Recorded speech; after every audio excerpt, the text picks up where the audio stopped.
When you hear the words epic poem, you probably picture something, well, long. But you know, the Indian subcontinent took that idea and turned it up to a whole other level. Today, we're going to look beyond just the sheer size of these stories to explore the incredible art, the diversity, and the living tradition behind them. So let's just start with a question of scale. To really wrap our heads around what we're talking about, let's kick things off with a simple question. What is the longest poem ever written? And I mean, forget the Iliad, forget the Odyssey, we're about to see a number that's going to completely recalibrate your definition of the word epic. And there it is. The Sanskrit epic, the Mahabharata, comes in at a staggering 200,000 lines. Just to put that into perspective, it absolutely dwarfs even other massive epics from the region, like the Ramayana and the Metis epic Kamba Tobi Shireng. It is a true literary behemoth.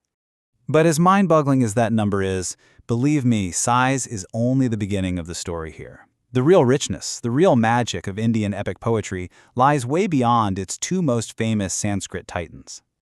Just think about that again. 200,000 lines. It's like a library in a single poem. But like I said, that number, that's just our starting point. So let's go deeper and see how this tradition isn't just one single story. Oh no.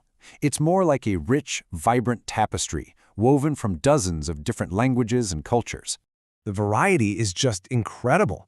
I mean, sure, you've got the foundational Sanskrit epics, what's known as the Itihasa, but then you have the 5 great epics in Tamil, including the amazing Silabbaticaram.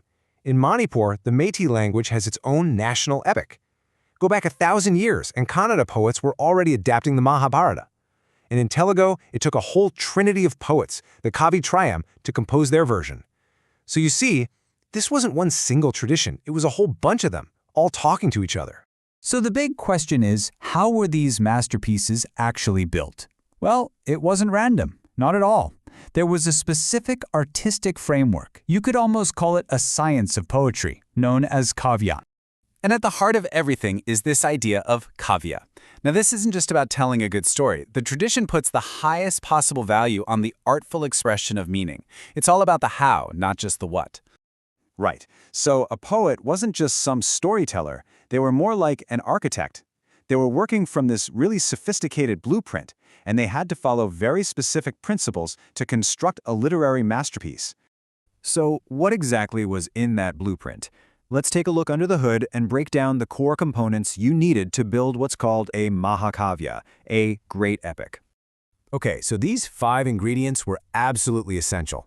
First up, you need a noble, virtuous hero, a Dhirodhata.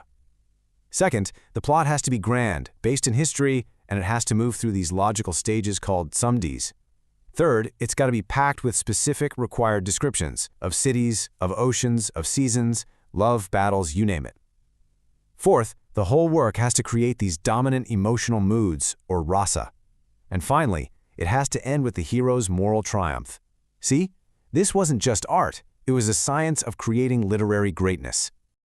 Okay, now for what I think is the coolest part. This tradition wasn't some static thing set in stone. It was alive. And the interaction between different languages, that could actually plant the seed for entirely new myths. This is where it gets really fascinating. Think about it. What happens when a poet who speaks Sanskrit hears a word from another language, say Tamil, and then reinterprets that word within their own world? Well, you get myth-making happening in real time. Let's walk through an amazing example of this. So in the Tamil language, you have the root word akam, which means house or inside, and akadi is a type of tree. Put them together, and you can get akatan, which means a householder. Now just listen to that sound, akatan. It's incredibly similar to the name of the revered Sanskrit sage, Agastya, who, wouldn't you know it, is famously known as a householder sage with deep connections to southern India.